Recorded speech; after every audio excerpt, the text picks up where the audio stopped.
Friends, कैसे हो आप सब। उम्मीद करती हूँ कि आप सब लोग बहुत अच्छे होंगे। अन्नपूर्णा दिव्य चैनल में एक बार फिर से मैं दिव्या आप लोग का बहुत बहुत स्वागत करती हूँ। दोस्तों, आज के वीडियो में हम लोग एक कहानी को सुनेंगे। उम्मीद है कि ये कहानी आप लोग को जरूर पसंद आएगी। कहानी थोड़ी सी भी पसंद आए तो वीडियो को लाइक कीजिएगा।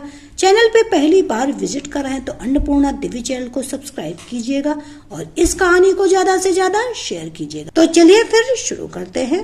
अरे सुनती हो, विजय ने तेजी से आवाज लगाई। शुभी टॉवल से हाथ पोंछती बाहर आई। क्या शोर मचा रखा है आपने जी? कौन सी आफत टूट पड़ी घर में? मजाक करती वो कहने लगी। सुनोगे तो उछल जाओ, अगर नहीं मन तो ना बताऊं। छेड़ा था उसने शुभी को। अब कहो भी, 100 काम पड़े हैं मेरे, वो जाने को हुई। भाव मत खाओ बाबा, बता रहा हूँ, विजय बोला। वो सुनील याद है ना तुम्हें, जो विदेश सेटल हो गया? वो ही। शुभी की आंखों में चमक आ गई। हाँ, आज आ रहा है वहां से लौटकर। सुना है बहुत पैसा कमा लिया उसने, बड़ा आदमी बन गया और अब यही इंडिया में बसना चाहता है। तुम्हारी बात हुई उससे? अरे और नहीं तो क्या, खुद उसका फोन आया था, कह रहा था पुराने दोस्तों में बस तुम ही याद आ रहे हो। ये तो बड़ी अच्छी बात है, उससे मेल जोल हो सकता है, खुश होकर बिजनेस पार्टनर ही बना ले, शुभी ने विजय से कहा। तभी अंदर से विजय के पिताजी दयाशंकर बाहर निकले। कौन आ रहा है बेटा? उन्होंने विजय से पूछा। कोई नहीं, रुखाई से जवाब दिया और शुभी को देखकर बुरा सा मुंह बनाते अंदर जाने लगा। उन्हें हर एक बात की पंचायत है, सुबह से शाम तक का सारा चिट्ठा जानना चाहते। कोई खाली है क्या? कहती है वो अंदर चली गई। दयाशंकर हतप्रभ से उन्हें देखते ही रह गए। तभी उनकी धर्मपत्नी सुरेखा बाहर निकली। पतिदेव का उतरा मुंह देखकर समझ गए कि फिर बेटे बहू में से किसी ने कुछ कह दिया लगता। क्या हुआ जी, मुंह क्यों लटकाए हो? कुछ कहा क्या किसी ने? जब जानती हो तो पूछती क्यों हो? वो चिड़चिड़े से होते हुए बोले। इनकी बातों को दिल से न लगाया करो आप, ये तो जब समय था तब निर्णय लेते। कितना समझाया था कि रिटायरमेंट के वक्त अपना सारा पैसा लड़के के हाथ में मत सौंपो, कोई एक कमरे का ही सही अपना घर अलग बना लेते। मेरी आपने एक न सुनी। बस भी करो, अब सारी रामायण मत दोहराओ। मानता हूँ कि मुझसे बहुत बड़ी गलती हो गई। तभी विजय का बेटा आरव तोड़ता हुआ आया और दादाजी आप क्या कर रहे हैं? मेरा होमवर्क करवा दीजिए। देखिए ना, एडमिशन का ये मुझसे सॉल्व ही नहीं हो रहा। दिखाओ मेरे राजा बेटे, अभी सॉल्व किए देते हैं। दोनों दादा पोते थोड़ी देर में ही पहले सवाल करने में फिर चेस की चाल खेलने में बिजी हो गए। सुरेखा उन्हें देखकर बड़बड़ाई। कौन कहेगा कि मिनट भर पहले दुखी हो रहे, अब देखो कितना मस्त होकर आरव के साथ खेल रहे हैं। बच्चों का मुंह, खुद की उन पर आधीनता, उम्र की लाचारी, इन सब ने उन दोनों को अपने बेटे बहू के पास रहने को मजबूर किया था। बाकी उन दोनों का व्यवहार बहुत बुरा था उनके साथ। हर वक्त दोनों इस जुगाड़ में रहते कि किस तरह उनसे छुटकारा पा सके। बात बात में उन्हें नीचा दिखाना, टोकना, बात काटना दोनों का रोज का काम था। आरव को अपने मम्मी पापा का ये व्यवहार जरा न भाता।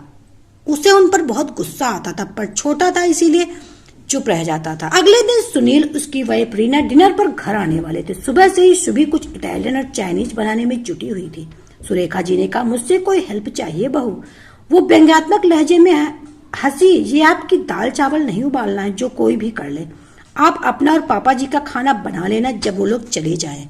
क्या हमें उनके सामने नहीं पड़ना? इसका मतलब? वो आश्चर्य से बोली। अब ये भी क्या मुझे बताना पड़ेगा? वो आंख नचाते बोली। सुरेखा जी का दिल टूट गया। अपने समय की मैं भी ग्रेजुएट हूँ, कोई अनपढ़ नहीं। फिर पढ़ाई लिखाई का इन बातों से कोई मतलब ही नहीं। हमने इन्हें जन्म दिया, पाला पोसा, ये खुद को समझती है क्या?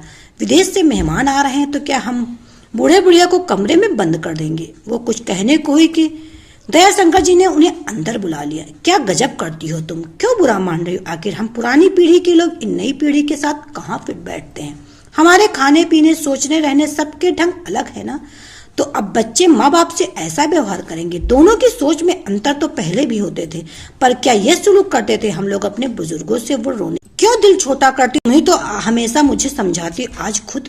उसी दिन शाम को घर में बहुत चहल पहल थी। सुनील और रीना दोनों टाइम पर आ गए थे। उनकी हंसने बोलने की आवाजें आ रही थी और दयाशंकर और सुरेखा का मन बाहर जाकर उनसे बात करने का हो रहा था। मन महसूस कर दोनों बिल्कुल चुपचाप थे। थोड़ी देर में बाहर से खाने की खुशबू फैलने लगी और दयाशंकर परेशान हो उठे। मुझे भूख लगी है, जाओ मेरा खाना लाओ। उन्होंने पत्नी को आदेश दिया। नहीं नहीं नहीं, डरी हुई वो बोली। बहू ने मना किया था, अभी बिगड़ जाओ दोनों हमें वहां देखकर। थोड़ी देर भूखे नहीं रह सकते आप? वो उन्हें डांटने लगी थी। ये खाने की महक मुझे मार डालेगी, मुझसे यहाँ नहीं रहा जा रहा। क्या मुसीबत है, सारी जिंदगी कमाया इस लड़के की छोटी छोटी डिमांड पूरी करने के लिए। क्या नहीं किया मैंने? कितने गलत ढंग से पैसे भी कमाए, पर इसने क्या किया? मेरे सारे पैसे पर कुंडली मारकर बैठ गया, हमें कैद कर दिया हमेशा के लिए। तभी विजय के दोस्त को शायद कुछ आभास हुआ कि कमरे से कुछ आवाज आ रही। वहां कौन है, कोई है क्या उस कमरे में? सुनील ने कहा तो विजय सकपका गया।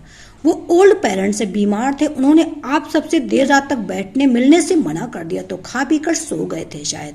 शुभी देखे उन्हें क्या चाहिए, उसने अपनी पत्नी से कहा।